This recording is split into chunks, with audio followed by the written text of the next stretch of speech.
18 কোটি টাকা খরচ করে এই ক্রিকেটারকে দলে নিয়েছিল গুজরাট।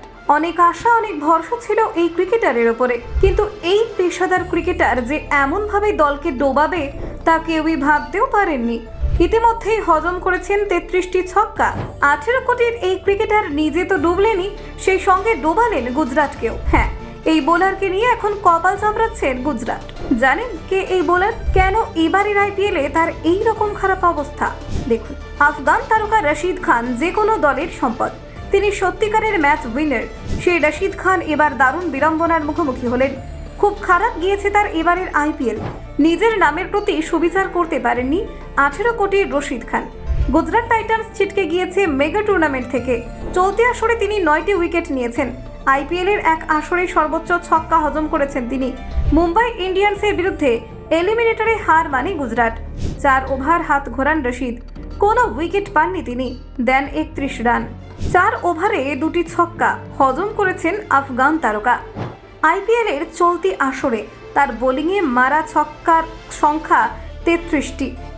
এতদিন 31টি ছক্কা হজম করে রেকর্ড ছিল মোহাম্মদ সিরাজের। রশিদ খান হায়দ্রাবাদি বোলারকে সেই লজ্জা থেকে দূর করলেন। 2022 সালে সিরাজ ছিলেন রয়্যাল চ্যালেঞ্জার্স বেঙ্গালুরুর দলে। তিনি 31টি ছক্কা হজম করেছিলেন। 2024 সালে যুজবেন্দ্র চাহাল এবং 2022 সালে শ্রীলঙ্কার ওয়ানিন্দু হাসরাঙ্গাকে 30টি ছক্কা মারা হয়েছিল।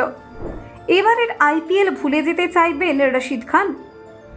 প্রসঙ্গত উল্লেখ্য, 2015 সালে রশিদ খানের আন্তর্জাতিক ক্রিকেটে অভিষেক হয় এবং খুব দ্রুতই তিনি পরিচিতি লাভ করেন। 2018 সালে মাত্র 19 বছর বয়সে তিনি আইসিসির ওয়ানডে র্যাঙ্কিংয়ে শীর্ষস্থানে উঠে আসেন। ওই একই বছর টি-20তেও তিনি শীর্ষ বোলার হন। তার দ্রুত গতির লেগ স্পিন এবং গুগলের মিশ্রণ বিশ্বজুড়ে ব্যাটসম্যানদের কাছে এক আতঙ্কের কারণ। আইপিএল ও ফ্র্যাঞ্চাইজি ক্রিকেটে সাফল্য রশিদ খান তার ক্রিকেট জীবনে অসংখ্য রেকর্ড গড়েছেন। তিনি সবচেয়ে কম বয়সে আন্তর্জাতিক ক্রিকেটে অধিনায়কত্ব করার রেকর্ড গড়েছেন, যা তার নেতৃত্ব গুণকে প্রমাণ করে। এছাড়াও তিনি দ্রুততম বোলার হিসেবে 100 উইকেট শিকারের রেকর্ডও করেছেন। তার বোলিংয়ের পাশাপাশি তিনি একজন নির্ভরযোগ্য ব্যাটসম্যান এবং ফিল্ডার হিসেবেও দলের জন্য গুরুত্বপূর্ণ ভূমিকা পালন করেন। রশিদ খান আইপিএলে তার অসাধারণ পারফরমেন্সের মাধ্যমে খ্যাতি অর্জন করেছেন। 2017 সালে সানরাইজার্স হায়দ্রাবাদ তাকে 4 কোটি টাকায় দলে নেয়।